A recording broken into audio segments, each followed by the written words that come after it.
오늘 설교 제목이 하나님의 자녀인데요. 오늘 찬양대에서 찬양한 곡의 제목이 하나님의 자녀입니다. 하나님의 자녀가 좁은 길로 걸어가지만 주님의 길을 쫓아가면 기쁨 충만하겠다 하는 내용이 있는데요. 오늘 귀한 찬양 감사를 드립니다. 오늘 하나님의 자녀라는 제목으로 함께 말씀을 나누겠습니다. 성경이나 구원, 어떤 신학 이런 거를 떠나서 엄밀히 따지자면 관계가 없는 것은 아닌데요. 그런 거를 떠난다고 해도 여러분 지극히 제 개인적인 건데요. 제 개인적으로 예수를 믿으면서 가장 좋은 것 중에 하나는요. 하나님을 아버지라고 부르는 것입니다. 아시는 분도 있겠지만 저는 아버지가 어렸을 때 돌아가셨어요. 초등학교 2학년 여름에 돌아가셨거든요. 9살 때. 그래서 제가 예전부터 생각한 게 있었어요. 저는 적어도 내 아버지보다는 우리 아이들하고 좀 더 오래 있어야 되겠다. 그게 예전부터 제 생각이었어요. 이게 어린 마음에도 아버지가 일찍 돌아가시는 게 영 좋지 않았던 모양입니다. 그래서 그런 마음을 저희 집사람한테도 이야기한 적이 있거든요. 아버지가 일찍 돌아가셨기 때문에 나는 적어도 우리 아버지보다는 더 많이 애들하고 살아주는 게 꿈이다. 그랬더니 저희 집사람이 괜한 소리 한다고 저한테 핀잔을 준 적도 있습니다. 제가 9살 때 돌아갔고요. 아버지가 돌아가셨고 적어도 저희 지금 둘째 딸이 이제 18살이 됐거든요. 딸이. 그러니까 어떻게 생각해 보면 적어도 저는 아버지보다 애들하고 2배 더 많이 지금 살아주고 있는 상황입니다. 아버지가 일찍 돌아가셨기 때문에 제가 겪는 아들의 사춘기, 또 저의 대학 생활과 군대 생활, 또 제 결혼, 또 며느리도 못 보셨고요. 또 제가 하고 있는 목회도 못 보시고, 또 그분의 우리 아버님의 손자였을 우리의 아이들도 못 보고 가셨잖아요. 그래도 제가 2배 살고 지금까지 이렇게 건강하게 있는 거 보면 저는 아이들의 사춘기를 그래도 함께 지냈고요. 앞으로 군대 생활, 앞으로 결혼 생활, 대학 생활 이런 거를 이후로도 또 앞으로도 쭉 지켜보게 되지 않을까. 알 수는 없지만 그런 생각을 가질 때 또 행복함이 있습니다. 여러분 그렇게 함께 지내는 것은 부모에게 큰 행복이죠. 아이가 어떻게 자라는지, 사춘기를 어떻게 보내고 또 결혼을 하고 또 사회생활을 하고 또 손주도 낳고 그것을 옆에서 지켜본다는 것은 사실 부모에게는 큰 기쁨이라고 생각이 되어집니다. 자녀들은 또 그렇게 생각하는지 모르지만 옆에서 지켜봐주고 내 일생을 누구보다도 잘하는 분이 있다는 것은 자녀에게 사실은 큰 은혜고 복이라는 생각이 들어요. 가끔 그런 얘기 하거든요. 집에서 야, 너 어렸을 때 이랬어. 그건 아무도 몰라요. 옆에 있는 사람도 모르고 할아버지도 할머니도 몰라요. 근데 저희는 알거든요. 너 이랬었어. 너도 저랬는데. 그럼 그런 얘기를 하고 나도 알지 못했던 일을 이야기해주고 나의 삶을 잘 알고 그것을 기뻐해주고 격려해주는 그 부모님이 계시다는 것은 너무나 좋은 일이고요. 그렇게 한 가족을 이루어서 살아간다는 것은 참 신비한 일이고 기적 같은 일이고 좋은 일이다. 그런 생각이 듭니다. 어떻게 보면 제가 아기 때 말을 하기 시작한 때로 생각하면 겨우 아빠라는 말을 한 8년 정도 했을 것 같아요. 어렸을 때부터 아빠 하고 그렇게 됐으니까 9살 때 돌아가셨으니까 아빠라는 말을 한 8년 정도 했던 것 같고요. 실제로 기억이 나든 안 나든 아버지랑 9년 정도를 산 것 같아요. 그래서 어떻게 보면 짧게 말을 했기 때문에 아빠라는 말이 제게 되게 어색할 것 같은데요. 하나도 안 그렇습니다. 아버지라는 말이 되게 어색할 것 같은데 그렇지 않다라는 거죠. 왜 그러냐면 늘 교회 오면 하나님 아빠, 하나님 아버지 늘 그런 얘기를 하잖아요. 그래서 저는 개인적으로요. 연관이 없지는 않지만 모든 걸 다 떠난다고 해도 신앙생활하면서 가장 좋은 것 중에 하나는요. 하나님을 아버지라고 부를 수 있다라는 거예요. 그래서 개인적으로는 참 그게 큰 기쁨입니다. 어떤 사람들은 어려서 아버지에게 깊은 상처를 받는 사람들도 종종 있습니다. 그러나 좋으신 하나님 아버지를 만나고 경험하면서 그 상처가 회복되고 또 아버지와의 관계가 회복되는 사람들을 많이 보았습니다. 여러분 좋은 하나님 아버지를 만나는 것은 삶과 신앙의 복이라고 할 수 있다는 것입니다. 여러분 기독교에는 정말 특별한 것들이 많아요. 신비로운 게 많아요. 기적 같은 게 많고 놀라운 게 많습니다. 생각해 보면. 근데 사실 모든 것이 다 그렇지만 여러분 기독교의 정말 특별한 점 중에 하나는요. 하나님을 아버지라고 부를 수 있다는 것입니다. 여러분, 우리가 그냥 늘 하나님 아버지 불러서 그렇지요. 생각해 보면 이거 정말 신기하고 놀라운 일이라는 것이죠. 이건 하나님의 은혜라는 것입니다. 우리가 잘 아는 요한복음 1장 12절 13절에 보면 영접하는 자, 곧 그의 이름을 믿는 자들에게는 하나님의 자녀가 되는 권세를 주셨으니 이는 혈통으로나 육정으로나 사람의 뜻으로 나지 아니하고 하나님에게서부터 난 것이다. 그렇게 이야기하고 있거든요. 여러분, 우리가 하나님을 아버지라고 부르는 그 자체뿐만 아니라 우리가 하나님을 아버지라고 부르는 그 자체는요, 여러분, 혈통으로나 사람의 어떤 감정으로나 사람의 생각으로 뜻으로 난 게 아니고요, 여러분, 하나님에게서 난 일방적인 은혜라는 것이죠. 나를 아버지라고 불러. 내가 너의 아버지가 될게. 여러분, 그래서 우리가 하나님을 아버지라고 부른다는 것은요, 참 놀라운 은혜라는 것입니다. 여러분, 생각해 보십시오. 제가 알기로는요, 자기가 믿는 신을 아버지라고 부르는 종교는 제가 아는 한에서는 없어요. 성경을 기준으로 해서 뭐 천주교나 이런 데는 그렇게 부르지만 우리가 보통 일반 종교나 이런 데서는요, 신을 아버지라고 부른다? 제가 알기로는 거의 없습니다. 그 신이 어떤 아버지의 이미지를 갖고 있어서 뭐 보호하고 힘이 세고 그런 이미지는 있을런지 모르지만요, 여러분, 그 신을 아버지라고 부르는 종교는 없다라는 것이죠. 실제로 구약에 나타난 유대인들을 보면요, 하나님을 아버지라고 부르지 못했어요. 하나님께서 내가 너희와 이방인의 고아의 아버지다, 너희를 내 자녀라 할 것이다, 이렇게 이야기해 주셨지만 여러분, 그냥 이미지로 생각을 했지 그분을 아버지라고 부르지 못했다라는 것입니다. 유대인들은요, 하나님과 사람 사이의 관계를 토기장이와 진흙, 창조주와 피조물, 여러분, 주관자와 복종자로 그렇게 생각했지 그분을 아버지라고 생각해 본 적이 없어요. 아버지라는 이미지는 갖고 있었는지 모르지만 실제로 그렇게 부르지 못했어요. 하나님의 이름도 부르는 걸 너무 어려워해가지고요, 야, 그걸 다르게 부르자, 그 존귀한 이름을 어떻게 부르냐 하다가 원래 하나님의 이름도 잊어버릴 정도니까요. 하나님이 얼마나 어려웠겠냐고. 그런 걸 생각해 보면 이런 걸 한번 상상해 볼 수 있을 것 같아요. 제자들이 예수님에게 우리에게 기도를 가르쳐 주십시오 했습니다. 그때 이른바 예수님께서 주님이 가르쳐 주신 기도, 주기도문을 가르쳐 주셨거든요. 근데 그 첫 번째가 어떻게 시작하죠? 하늘에 계신 우리 아버지. 여러분, 예수님이요, 제자들에게 너희는 이렇게 기도하라 그러면서 하늘에 계신 우리 아버지라고 했을 때요, 여러분, 제자들은요 사실 깜짝 놀랐을 것입니다. 막 몸에 소름이 돋는 사람들도 있었을 것이고요. 야, 한번 따라해 볼래? 하늘에 계신 우리 아버지. 근데 그 하나님한테 아버지라고 부른다고 여러분, 그게 어색할 수 있었다는 거죠. 심지어 어떤 사람들은 경건하지 못하게 하나님을 어떻게 아버지라고 불러? 경건하지 못한 거 아니야? 예수님 너무하신 거 아니야? 선생님 너무하신 거 아니야? 우리 거부감을 가질 수도 있었다라는 것이죠. 여러분, 거기에 나와 있는 그 기도가요, 그냥 기도가 아니에요. 생각해 보면 참 놀라운 일이라는 것이죠. 유대인들은 그렇게 생각하고 있었는데요, 오히려 예수님은요, 유대인들이 감히 부르지 못했던 하나님을 아빠, 아버지로 가장 친근한 호칭으로 불렀다라는 것이죠.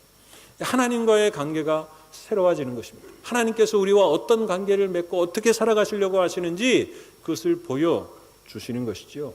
예루살렘에 왔다가 아이들을 잃어버려서 찾던 부모에게 12살 소년 예수는 어찌하여 나를 찾으셨나이까? 내가 아버지의 집에 있어야 될 줄을 알지 못하셨나이까? 이야기합니다.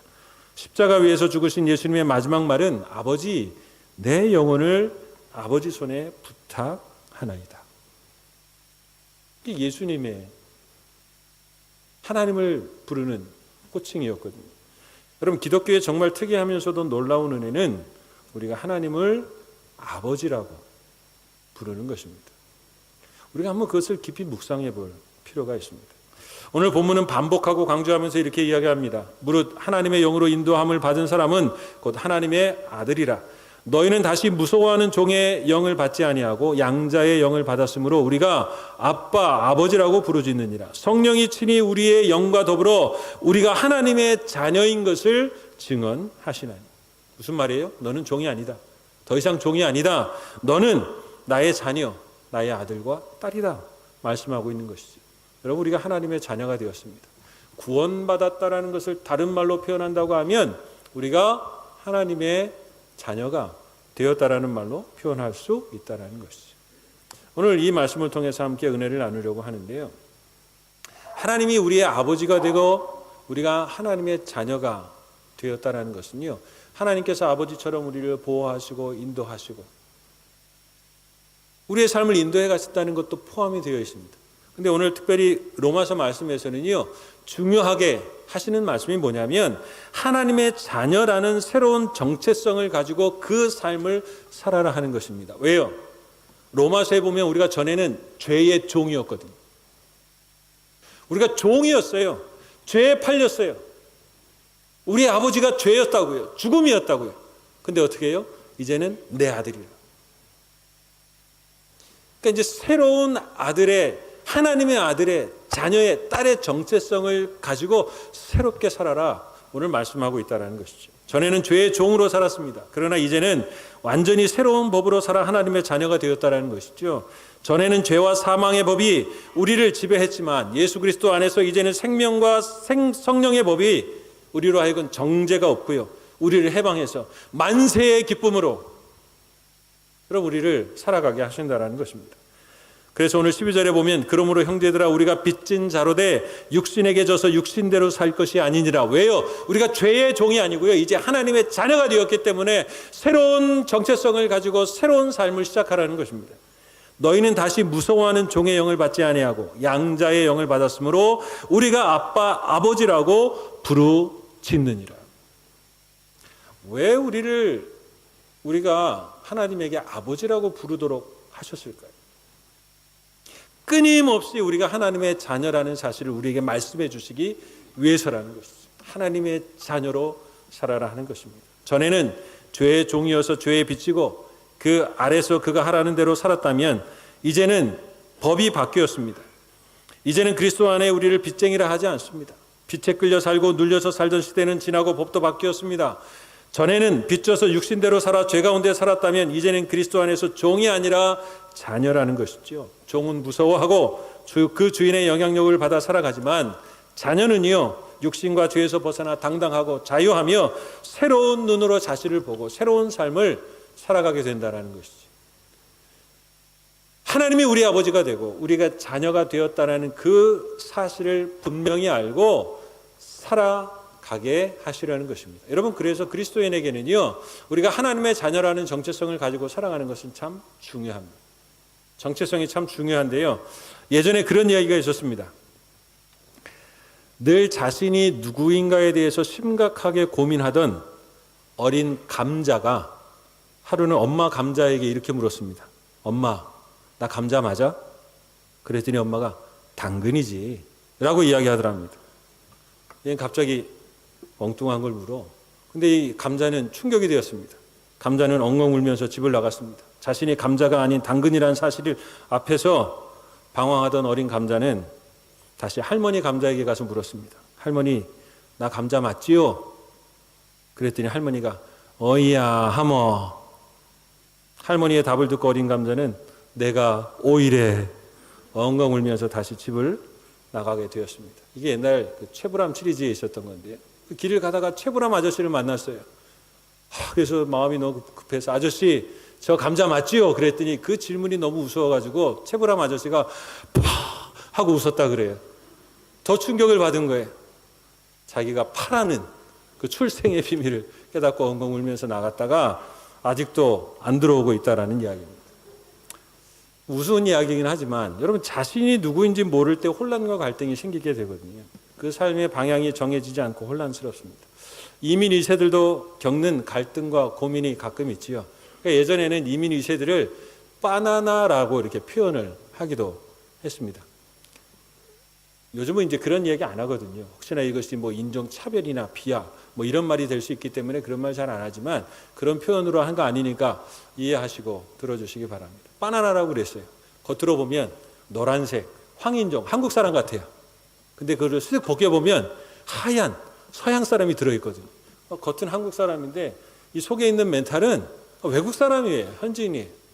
그래서 이민 2세들을 바나나라 그렇게 불렀습니다. 근데 그 아이들도요, 약간 정체성에 혼란이 있어요.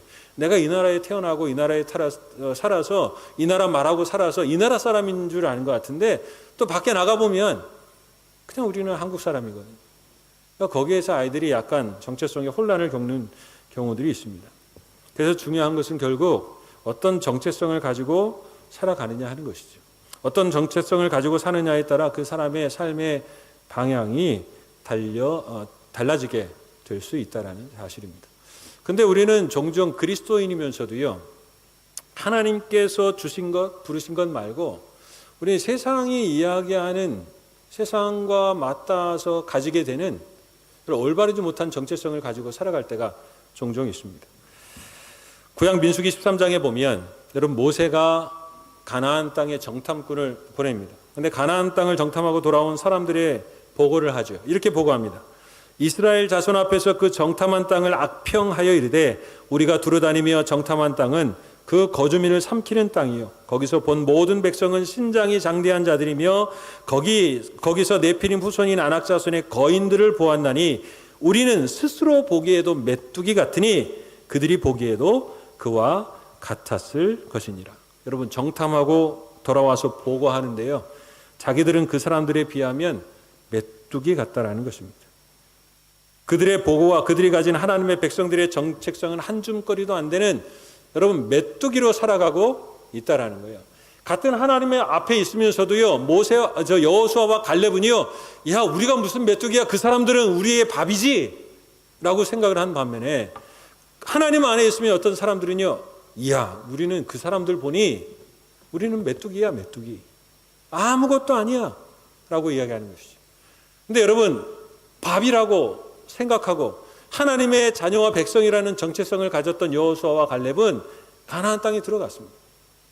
근데 스스로 그리고 그 사람들이 보기에 메뚜기라고 여겼던 사람들은요, 여러분 그냥 광야에서 방황하다가 그냥 광야에서 다 죽고 말았다라는 사실이죠. 이런 메뚜기 자아상은 누군가 혹은 사람 앞에서 혹은 사건들 앞에서 자꾸 작아지는 자기를 보게 되는 자아상입니다. 이런 자아상은 당당하고 용기 있게 맞서야 되는 하나님의 백성으로 살아야 되는 그때에 오히려 자꾸 피하고 물러서게 만든다라는 것이죠. 나는 안 된다. 부정적인 자아상을 가지고 살아갑니다. 결국 이스라엘 백성들은 가나안 땅으로 진군해 가지 못하고요, 뒤로 돌아 40년 가까이 광야를 헤매다 살았고요. 그 부정적인 자아상을 가졌던 사람들은 한 사람도 가나안 땅에 들어가지 못하고 다 광야에서 죽었다라는 사실이죠. 여러분 어떤 생각을 가지고 바라보고 살아가느냐가 중요합니다. 하나님 말씀하신 대로 그들은 우리의 밥이다 라는 정체성을 가진 사람은 그렇게 살았어요. 메뚜기다 하는 사람은 그렇게 가졌던 생각대로 그 삶을 달려가는 것을 보게 되어집니다. 자녀들이 부모 앞에서 이런 마음으로 산다면 이것보다 부모에게 마음 아픈 것은 없을 거예요. 아버지 저는 안 돼요, 못하겠어요, 그냥 놔두세요. 탕자의 이야기처럼 아버지 저는 아버지의 아들이라고 할 수가 없습니다, 그냥 종의 한 사람으로서 주세요. 여러분 이렇게 살아가고 있는 자녀를 본다고 한다면 부모의 마음이 얼마나 아프겠냐 하는 것이죠. 근데 그러한 자녀들일지라도 다시 불러일으켜 세우십니다. 탕자의 아버지는요, 그 아이를 다시 일으키고 옷을 새롭게 입히며 자기 자신의 아들이라는 사실을 표시하기 위해서 반지도 껴주게 되어집니다. 이게 여러분 탕자 아버지의 마음이었고요, 하나님 아버지의 마음이라는 것입니다. 우리를 다시 일으켜 주셔서 세상을 대하면 그렇게 보일 수 있고 주눅들고 어렵게 살아갈는지 모르지만 그렇지 않다, 너는 내 자녀다, 아들이다, 오늘 그렇게 말씀하고 있다라는 것이죠. 그게 하나님의 마음이고 뜻입니다.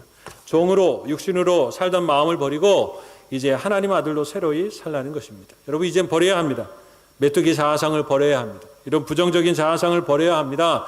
하나님이 새로운 법으로 우리를 인도해 가십니다. 이미 해방되었고 정죄함도 없기 때문에 그렇다라는 것이죠.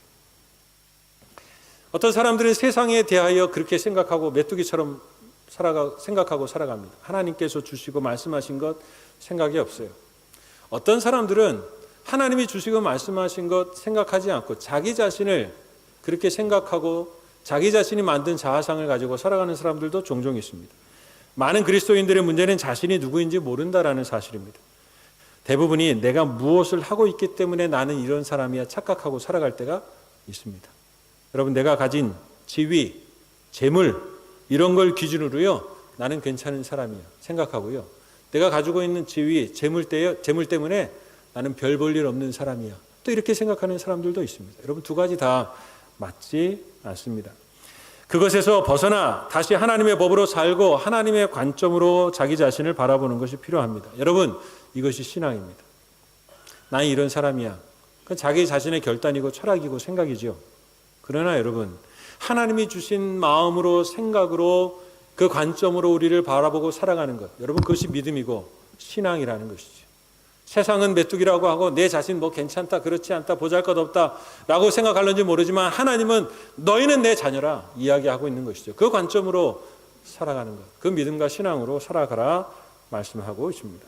여러분, 성경은 우리가 무엇이 되기 위해 노력하라 하지 않습니다. 오히려 성경은요, 부르심에 합당한 삶을 살아라 말씀하고 있습니다.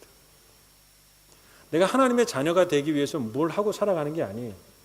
내가 그래서 이렇게 하고 있기 때문에 내가 하나님의 자녀인 것 같다, 이게 아닙니다. 성경은요, 부르심에 합당한 삶을 살아라 하는 거예요. 우리를 하나님의 자녀로 불러주셨습니다. 그러면 하나님의 자녀로 그럼 당당하게 살아가는 것이죠. 자녀의 정체성을 가져야 하고 하나님의 자녀의 가치관을 가져야 하고 하나님의 자녀로서의 생활 양식을 키워가야 합니다. 근데 이게 어려운 거죠. 아들은 됐는데 아들답지 못해요. 자녀라고 불러주셨는데 자녀답지 못합니다. 그렇게 살아가지 못하거든요. 이게 때로는 문제가 될 때가 있습니다. 그러나 여러분, 걱정하지 마십시오. 이건 하루아침에 되는 게 아니죠. 하나님의 자녀로 살아가도록, 성화에 가도록 여러분, 우리를 인도해 가시는 것입니다. 오늘 성령님께서 끊임없이 우리 안에서 너는 하나님의 자녀야 라고 증거하셔서 하나님의 백성으로 살아가도록 우리를 인도해 가신다는 사실입니다. 생각이 바뀌고 생활이 바뀌고 양식이 바뀌고 습관이 바뀌어야 된다는 것이죠. 하루하루 바꾸어 나가야 하는 것입니다. 여러분, 우리를 성도로 부르셨습니다. 거룩하게 사는 것입니다. 육신대로 사는 것이 아닙니다. 하나님이 우리의 아버지가 되시고 우리가 하나님의 자녀가 되었다는 것은 하나님이 보호하시고 인도하시는 것뿐만 아니라 우리가 자녀로서 우리가 오늘 죄의 그 종의 모습을 버리고 여러분, 거룩하게 살아가는 것을 또한 이야기하는 것입니다. 죄의 종 노릇하고 그 정죄의식에 눌려 사는 것이 아닙니다. 부정적인 생각으로 짓누르며 사는 것이 아닙니다. 여러분, 법이 바뀌었어요. 하나님의 부르심도 바뀌었습니다. 여러분, 그걸 가지고 살아가는 것이죠. 생명과 성령의 법이 우리를 지배하신다니까요. 예전 법이 아니에요.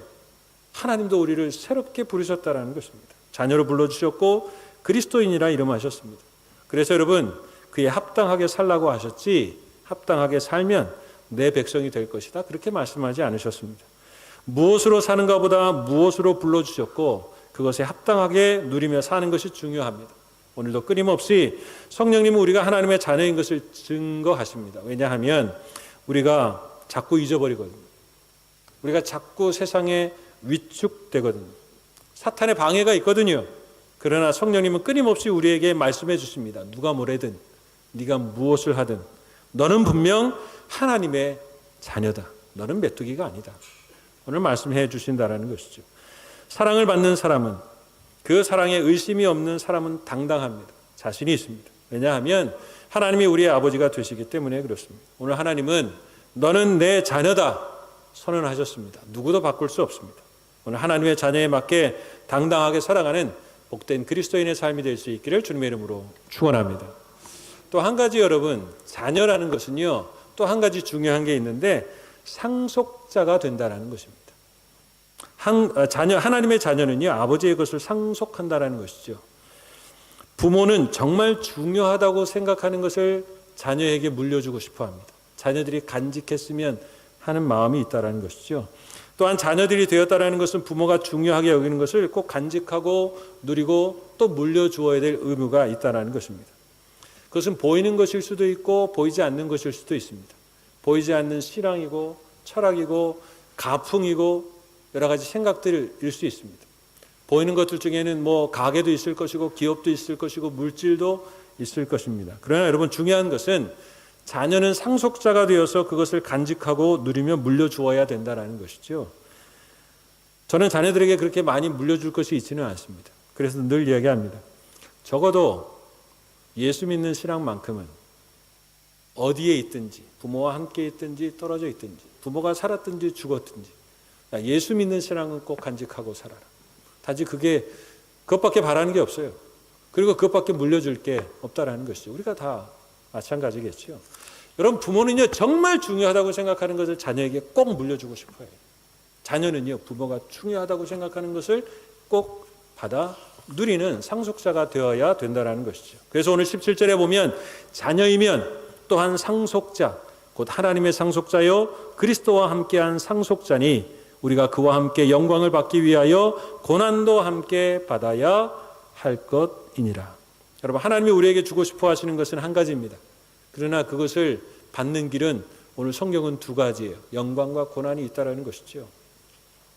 그래서 오늘 저는 다시 한번 전에 말씀드린 것처럼 우리 하나님의 자녀들이 잊지 말아야 할 것, 하나님으로부터 꼭 상속받아야 할 것에 대해서 다시 한번 이야기하려고 합니다. 로마서 3장 23절, 모든 사람이 죄를 범하였음에 하나님의 영광에 이르지 못하더니. 이 말씀은 하나님이요 정말 가슴을 치면서 우리에게 하시는 말씀입니다. 여러분, 하나님이 우리에게 주고 싶어 하는 것, 우리가 상속받았으면 하는 게 뭔지 아세요? 하나님의 영광입니다. 여러분, 사람들이 죄를 지은 후에 슬퍼하고 아파할 수 있습니다. 내가 왜 죄를 지었지 후회하고 나는 나쁜 놈이야. 여러분, 괴로워할 수 있습니다. 근데 여러분, 우리가 중요한 것을 잊어버리고 살아가는 게 있는데요, 여러분, 우리가 죄를 지음으로 가장 슬퍼하는 것과 손해는요, 내가 나쁜 사람이다, 그 슬프다, 이것보다도요 우리에게 주시라고 하시는 하나님의 영광에 이르지 못하는 것, 여러분, 그게 가장 큰 손해고요, 여러분, 그게 가장 큰 슬픔이라는 사실입니다. 우리는 근데 종종 이것을 잊어버리고 살아가거든요. 하나님이 우리 인간에게 주시려는 것은 하나님의 영광입니다. 하나님이 우리 자녀된 자들에게 상속해 하고자 하는 것이 하나님의 영광이죠. 여러분, 생각해 보세요. 하나님의 영광을 우리 인간이 누리고 살아간다? 여러분, 인간에게 그것만큼 귀중한 게 없습니다. 하나님의 영광은 하나님의 것이에요. 인간이 생각할 수도 없고 만들어낼 수도 없고 누릴 수도 없는 것입니다. 세상에서 어떤 것으로도 살 수 없는 거예요. 그건 하나님만이 주실 수 있는 것이고요, 하나님의 것입니다. 하나님이 가지고 계신 그 영광을 우리에게 상속해서 여러분, 그 인간이 하나님의 영광을 누리고 산다? 여러분, 이건 정말 상상할 수 없는 어마어마한 놀라운 복 중의 복이라는 것이죠. 오늘 우리를 자녀로 삼아주셨습니다. 뭘 상속해야 될까요?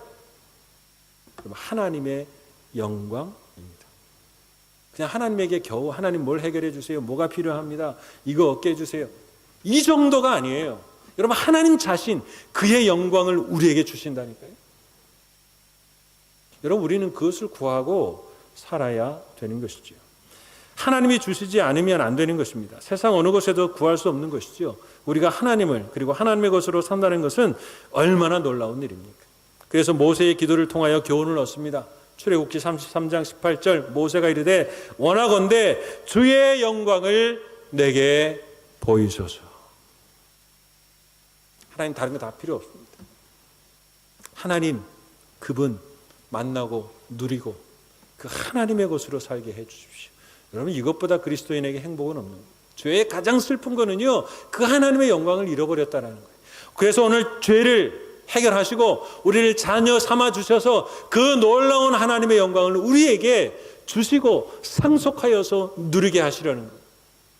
자녀로서는요, 내가 정말 아버지의 것을, 부모의 것을 상속하여 살리라. 하나님의 자녀는요, 그 하나님의 영광, 그 하나님, 그분을 상속하여 살리라.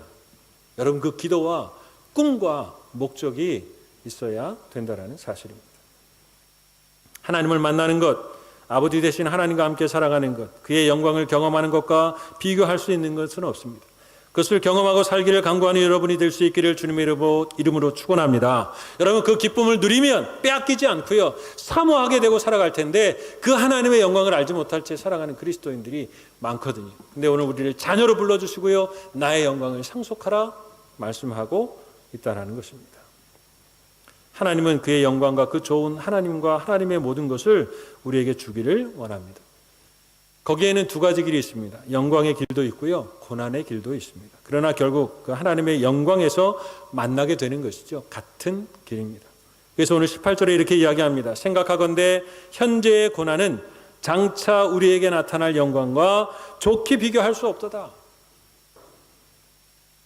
오늘 하나님의 백성으로 살아가는 것이 힘들고 어려워요. 그러나 하나님의 백성으로 살아가는 삶을 포기하지 않고 달려가게 될 때 그 하나님의 영광을 경험하게 되고요. 그것은 지금 당하는 어려움과 비교할 수 없는 일이라는 것이죠. 세상 속에서 하나님의 백성으로 살아가는 일이 쉬운 일은 아닙니다. 그러나 포기하지 말라는 것입니다. 하나님의 자녀의 길을 흔들리지 말고 달려가라는 것입니다. 자녀에게 주실 하나님의 은혜와 영광이 세상 어떤 것과도 좋게 비교할 수 없는 것이기 때문에 그렇습니다. 그런 얘기 하잖아요. 공부를 잘 못하는 아이들은 학교 갔다 오면요, 가방을 던져놓고 먼저 놀아요. 실컷 놉니다. 그러고 나서 이제 씻고 밥 먹고 저녁이 돼서 숙제를 할까? 그러면 졸려요. 그 뭐 이렇게 끄적끄적 하다가 잠이 들고 이제 학교 가죠. 숙제 다 못해 가는 거죠. 시험이 있는데 먼저 놀고, 여러분 공부하면 잘 안 되죠.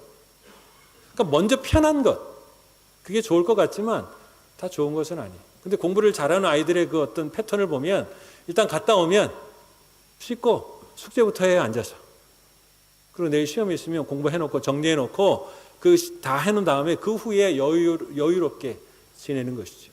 여러분 어떻게 보면 하나님의 백성으로 살아가는 것이 현재에는 고난일 수 있어요. 어려운 것 같고 불편한 일인 것 같고 남들은 편하게 재미있게 놀고 살아가는 것 같은데 아니라는 것이죠. 여러분 그렇게 준비하고 산 삶이요 앞으로 나타날 영광과 비교할 수 없는 것이다. 오늘 우리에게 말씀하고 있습니다. 하나님의 자녀는 이것을 비교하는 지혜를 가진 사람들입니다. 아버지의 것이 얼마나 좋은 것인지. 지금은 하나님의 자녀로 사는 일이, 하나님의 말씀을 가지고 사는 일이 고된 일인 것 같지만 잘 달려가게 될 때에 주시는 영광을 바라보는 지혜를 가진 사람들이 바로 그리스도인이요 하나님의 자녀들입니다. 우리가 하나님의 자녀입니다. 세상 부러워하지 말고 두려워하지 말고 하나님의 백성으로 잘 달려가 하나님의 놀라운 영광을 경험하고 살아가는 우리 모두가 될 수 있기를 주님의 이름으로 축원합니다.